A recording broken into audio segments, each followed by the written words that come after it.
guys, here we are at the Chapter 7 review. Congratulations on making it this far. We are reviewing construction and scale drawings. So we're reviewing all kinds of great things about angles, triangles, and quadrilaterals and how to solve equations using those.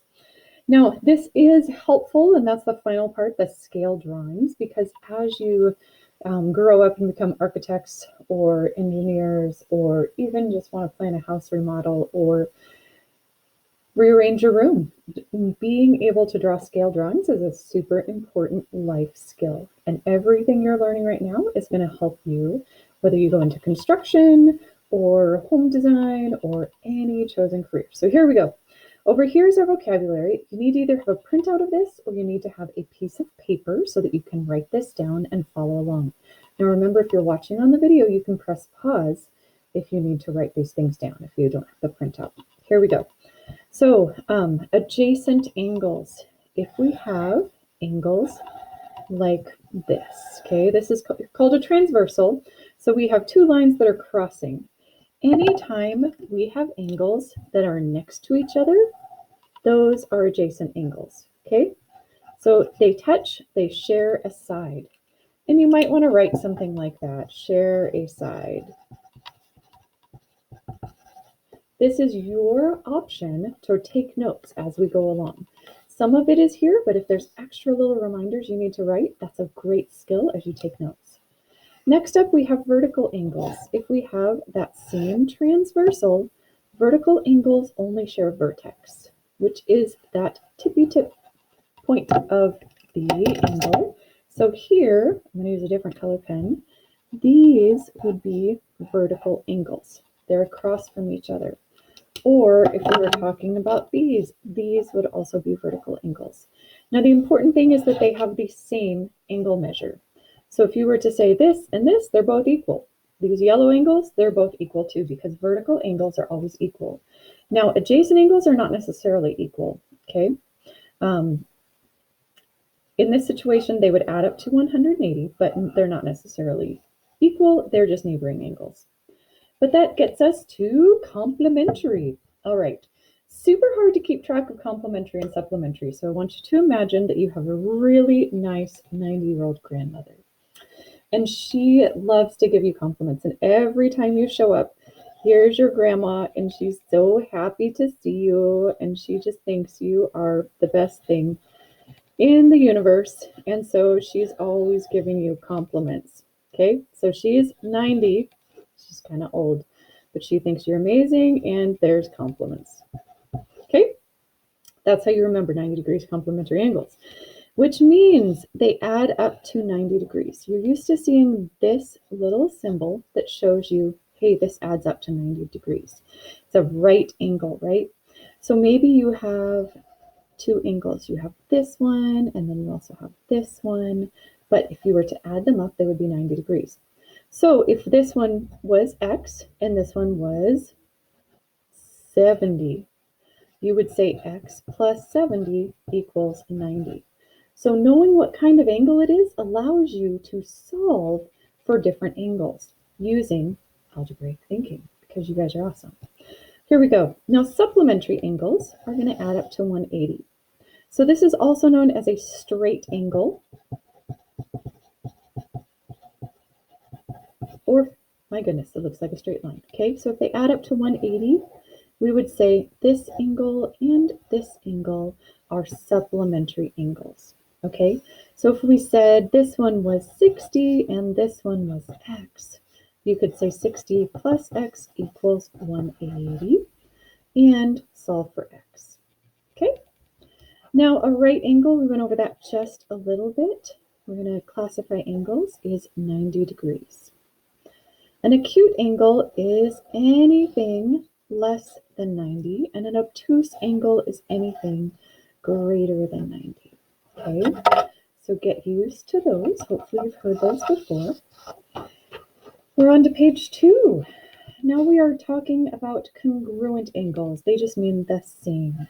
Okay, so if you have an angle here and an angle here, and they tell you this one's 40 and this one is X, and you say they are congruent angles, you know that X equals 40. Okay, Now, when we are naming angles, if you have points, like let's imagine you have J, K, L, you're going to name it angle J, K, L. Sometimes you're going to see a transversal labeled like this, 1, 2, 3, 4. And then you would say something like angle 1 and angle 3 are congruent. Okay, so that little, it almost looks like a squished L, that's just our angle symbol, and that's how you name angles. Now, when you're solving for unknown angles, because there are going to be several problems for that, step 1, determine what kind of angles you have. You're going to go back to this sheet and say, all right, if they are complementary angles, I know that they're going to add up to 90. So that tells you what to set it equal to. If they're vertical angles, you know they're going to be equal to each other. So if we said this was x plus 20 and this was, what could this be? 65, you would say that they're equal. So you would say x plus 20 equals 65. Subtract 20 from both sides and say x equals 45. Okay, so knowing what kind of angle is step 1 when you're solving for unknown angles. Write an equation like we just did and solve for x. So you would put an example there of the type that you find most challenging. Maybe we've just done a bunch of examples, but maybe find your own example that you think would be challenging and write it down there. All right, next we get to classifying triangles, and this is fun stuff because if you have a cute triangle, all angles are acute. Okay, so you could have something, well, that looks a little too righty. There we go. That's not a right angle, they're all acute. There you go. An obtuse has one obtuse angle. So you would have something that is going to be greater than 90. And right here, it's that angle. Okay. A right triangle has a 90-degree angle in it. Okay.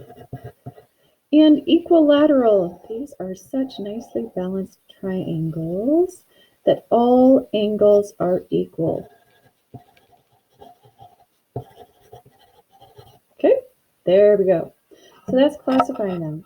Now the types of triangles, based on the types of sides that they have, the quick, easy one is equilateral.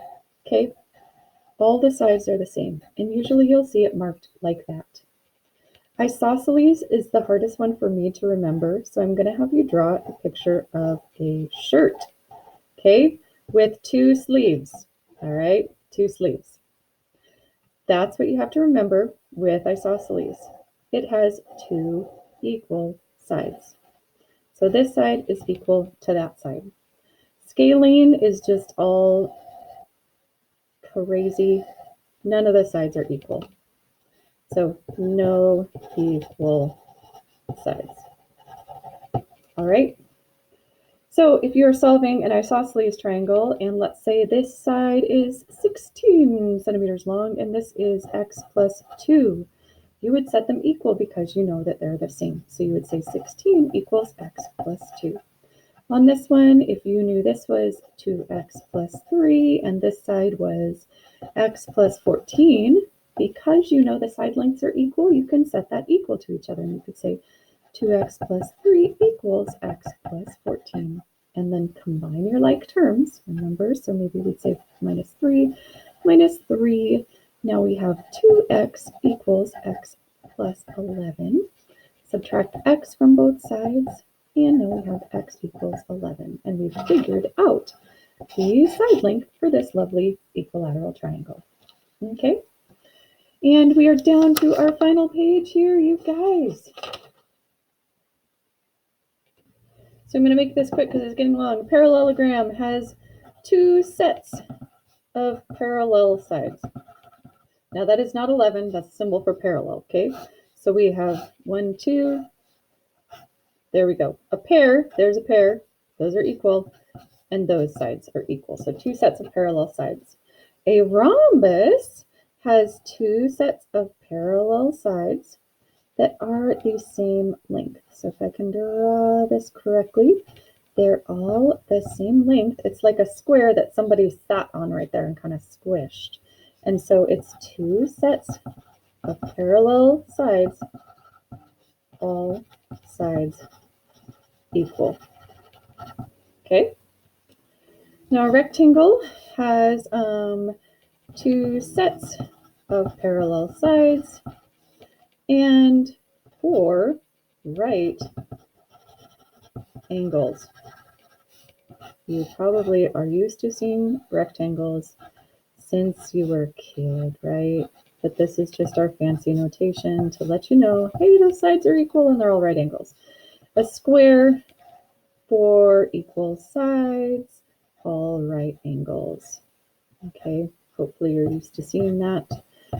And a trapezoid. I always think like if you had a trap, you have to draw it like this, okay? You had a trap, maybe you're digging a pit for a lion to fall into, because that happens so often around here. No, it doesn't.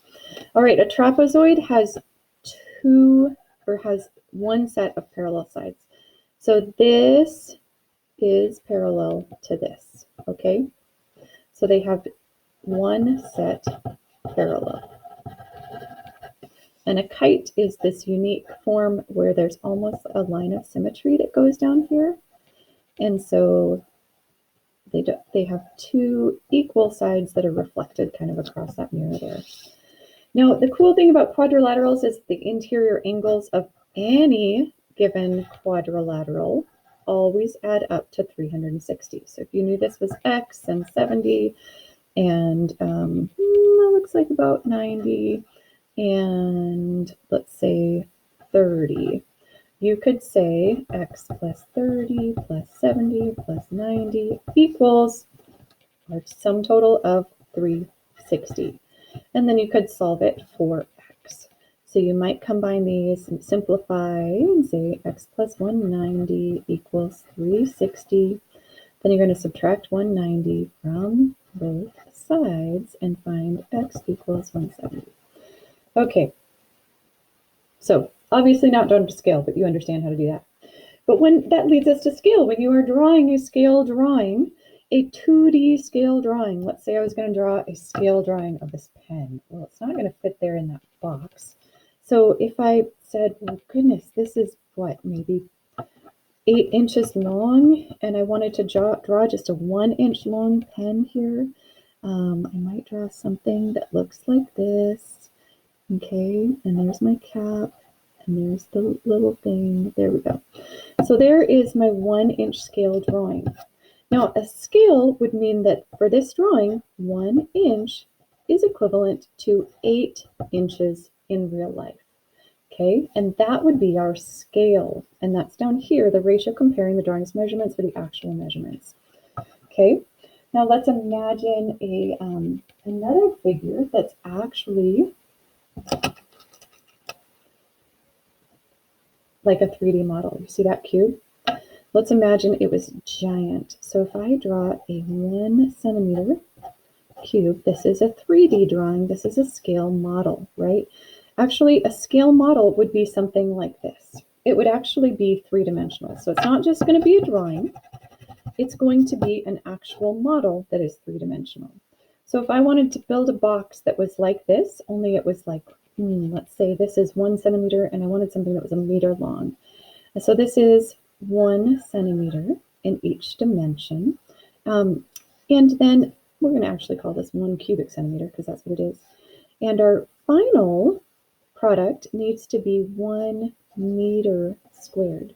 We know that there's 100 centimeters in 1 meter, so we would say we have a 1 to 100 scale there. Okay, and that is all you need to know for Chapter 7 review. Thanks for hanging in there and taking notes as you go along. Please make sure you took really good notes so you are prepared for the test coming up. Thanks so much.